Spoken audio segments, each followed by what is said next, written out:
Wika sa ating kultura. Ako'y isinilang sa bayang kahirapan ng kwento.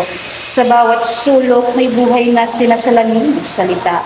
Wikang minanak ko sa aking nanay at tatay. Sa kanilang kwento, lungkot saya ang mananahan dito. Ang wika ko'y hindi lamang titik at tunog.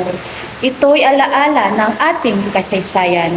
Dito nakaukit ang ating pagkatao, ang ating pagkakakilanlan. Sa bawat po at opo ay may dangal. Sa bawat kamusta ka ay may pagmamalasakit. Ang kultura ay hindi lamang sayaw at kanta.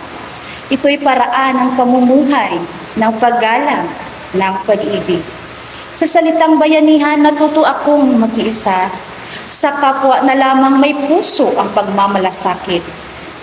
Wika ay tulay sa ating kultura. Ito ang isinulid na bumubuo sa ating pagkatao. Sa bawat pagbigkas ko ng sariling wika, ako'y muling nabubuhay kahit nasa gitna ng pagbabago. May bahagi ng sarili kong totoo, buo at Pilipino.